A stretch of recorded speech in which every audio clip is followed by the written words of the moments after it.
Aktivitas yang memicu kerumunan warga menjadi sorotan karena berpotensi memperkeruh wabah. Tokoh dan pejabat publik juga diharapkan menjadi contoh dalam hal keterbukaan untuk mencegah penularan. Saya sudah terhubung dari rumah karantina Sekjen PBNU, Helmi Faisal, yang belum lama ini juga mengumumkan kondisinya yang sempat positif COVID-19. Assalamualaikum, Bang Helmi. Waalaikumsalam, Mbak Nana. Sehat-sehat selalu. Alhamdulillah sehat, Bang Helmi. Gimana kondisi? Alhamdulillah per tanggal 30 kemarin sudah dinyatakan negatif dan saya tetap masih melakukan karantina mandiri di rumah. Mohon doa dari semuanya, mudah-mudahan sehat selalu. Jadi sudah negatif. Sebelumnya bahkan sempat masuk rumah sakit saya dengar, Bang. Betul, jadi saya ini kebetulan dalam kesempatan ini untuk menyampaikan selaku COVID survivor ya pada seluruh warga masyarakat yang mungkin malam hari ini sedang merasakan suasana yang sangat tidak mengenakan dengan penyakit COVID ini. Saya mengajak untuk pertama, Anda tidak sendirian dan penyakit COVID ini adalah bukan aib. Ini mari jadikan sebagai momentum kita untuk lebih takarrub mendekat kepada Allah Subhanahu wa taala, berbanyak berdoa dan yakin dan pastilah bahwa kita pasti akan sehat kembali ya. Dan mungkin untuk saudara-saudara kita yang malam hari ini makan masih tidak ada rasa dan susah makan, paksakan saja karena memang badan kita perlu asupan. Karena memang hampir mereka yang kena COVID ini memang ada gejala-gejala yang sedang itu sudah tidak lagi bisa merasakan makanan maupun penciuman. Ya. Dan mohon doanya Pak Said Agil Siroj, Ketua PBNU juga sejak hari Sabtu dinyatakan positif dan sekarang dalam perawatan. Sementara hari ini hasil labnya menunjukkan gejala yang sangat membaik. Mohon doa dari seluruh warga masyarakat, mudah-mudahan dia juga sudah sehat. Jadi tapi kondisinya sekarang Kiai Said stabil begitu ya, Bang Helmi?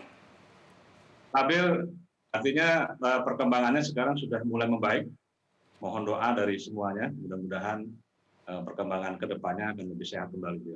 Amin, amin, insya Allah. Itu yang saya ingin tanyakan. Kiai Said, Ketua Umum PBNU, dan kemudian Anda sebagai Sekjen PBNU memilih mengumumkan status positif COVID. Dan kemudian juga dipesannya menekankan sakit ini bukan aib. Apa sesungguhnya yang Anda harapkan dapat ditangkap publik dari pernyataan-pernyataan itu? Pertama, marilah terutama kepada para pemimpin untuk menjadikan ini sebagai edukasi kepada masyarakat, sekaligus menguatkan kepada masyarakat bahwa penyakit COVID ini bukan aib.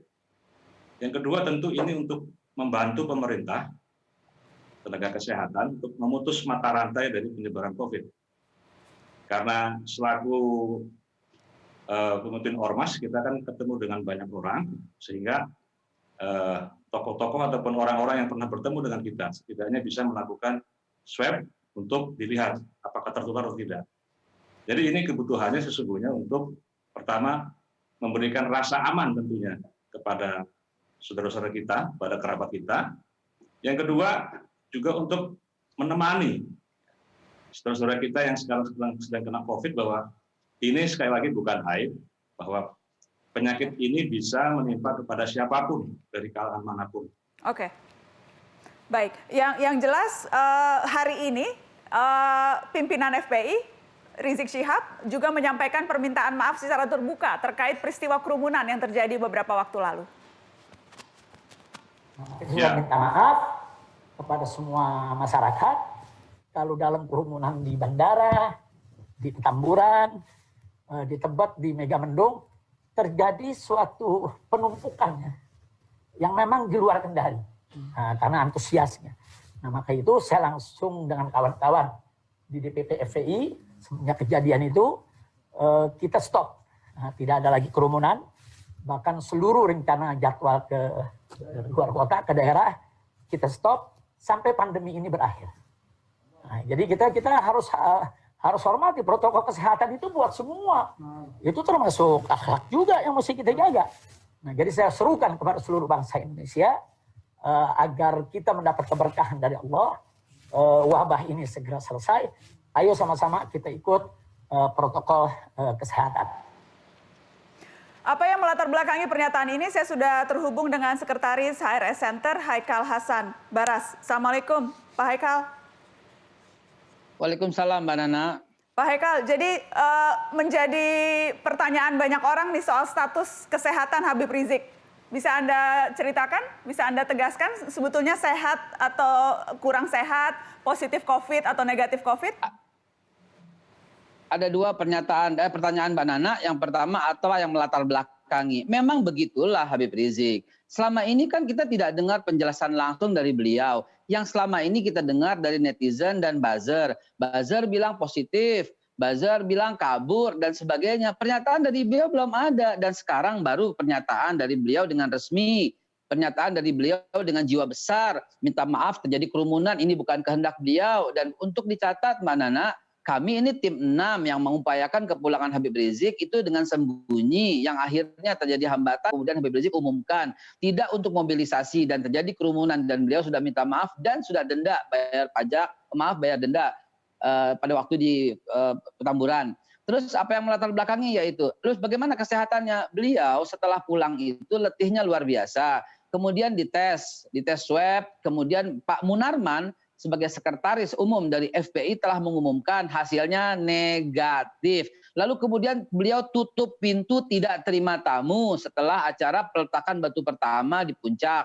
Lalu beliau, karena di puncak ya, lalu beliau istirahat, general check up di rumah sakit UMI. Netizen menuduh di rumah sakit UMI itu beliau sampai sekarang ya, ada tersebar hasilnya itu positif COVID dari Mercy. Padahal itu kan editan kelas ya kacangan gitu. Masa Habib Rizik lahir tahun 2019 dalam hasil COVID yang dikeluarkan oleh Mercy yang hoax itu. Nah, yang hal gini ini nih yang membuat suasana menjadi gaduh. Terima kasih dan apresiasi saya sebesar-besarnya untuk Mbak Nana yang mengangkat ini dan bertanya ini ke publik sehingga publik tahu bahwa beliau dalam keadaan sehat walafiat. Ya, dari pulang dari Petamburan beliau istirahat bersama para cucu. Mustahil lah beliau mau kalau ternyata beliau itu positif mau menularkan kepada semua cucu-cucunya. Di rumah sakit UMI beliau general check up dan beliau tutup pintu dan beliau nggak mau lewat depan. Kenapa? Takut jadi kerumunan. Ketika beliau lewat belakang dibilang apa? Kabur. Oke. Saya udah kirimkan video penjelasan tentang itu Mbak Nana. Oke, Pak Haikal, kalau memang kondisi sehat, tapi kenapa ketika dipanggil polisi tidak datang dan bilangnya kondisi sedang sakit? Tolong dijawab setelah pariwara. Kita akan lanjutkan setelah pariwara. Tetap di Mata Najwa. Baik.